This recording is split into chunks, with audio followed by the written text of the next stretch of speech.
দর্শক, পাকিস্তানের গোয়েন্দা প্রধান জেনারেল আসিফ মালিকের ঢাকা সফর, শাহীন ক্ষেপণাস্ত্র তৈরি হচ্ছে বাংলাদেশে, এই নিয়ে দিল্লিতে আতঙ্কের ঝড় এবং মিথ্যা সংবাদ ভারতের গদি মিডিয়ায়।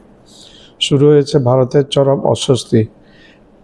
আনন্দবাজার পত্রিকা একের পর এক অভিযোগের ঝড় তুলছেন, যার কোনো ভিত্তি নেই। বাংলাদেশের এই সরকারকে কেন এত গুরুত্ব দিচ্ছে?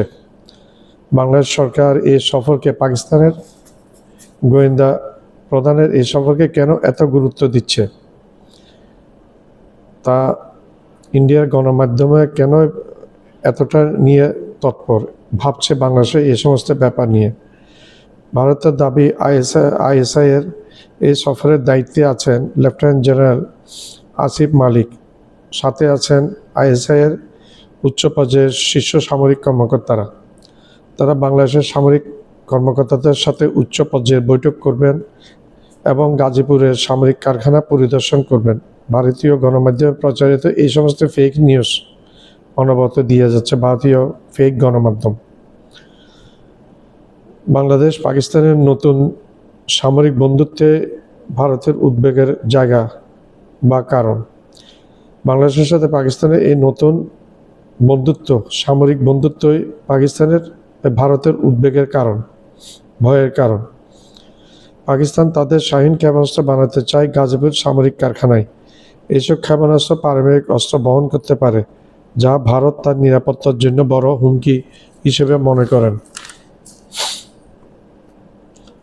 ভারত সবসময় ভুলে যায় যে বাংলাদেশ একটি স্বাধীন সার্বভৌম রাষ্ট্র।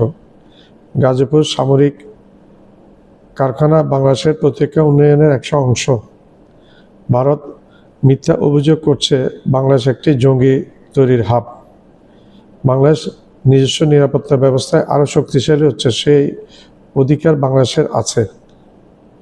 ভারত দীর্ঘদিন ধরে তার সমস্ত প্রতিবেশীদের সাথে তার আঞ্চলিক আধিপত্য বিস্তার করতে গিয়ে বারবার হোঁচট খেয়েছে।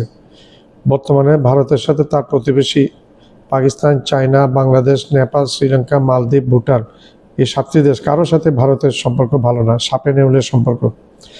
বাংলাদেশ ভারতের কাছে মাথা নত না করার প্রধান কারণ বাংলাদেশের ক্রমবর্ধমান সামরিক শক্তি।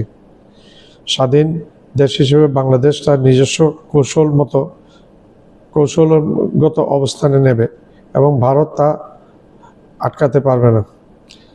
বাংলাদেশ 9 মাসের রক্তক্ষয়ী সংগ্রামের মাধ্যমে স্বাধীন হয়েছে, একটি স্বাধীন হওয়া দেশ, যা কখনো কোনো দেশের কাছে মাথা নত করবে না, সেটা ভারত হোক অথবা বিশ্বের অন্য যে কোনো দেশ হোক। বাংলাদেশ স্বাধীন দেশ হিসেবে যে কোনো দেশের সাথে সামরিক সম্পর্ক স্থাপন করতে পারে, তা বাংলাদেশের নিজস্ব এখতিয়ারের বিষয়। ভারতের দাদাগিরিকে বাংলাদেশ মেনে নেবে না কখনো।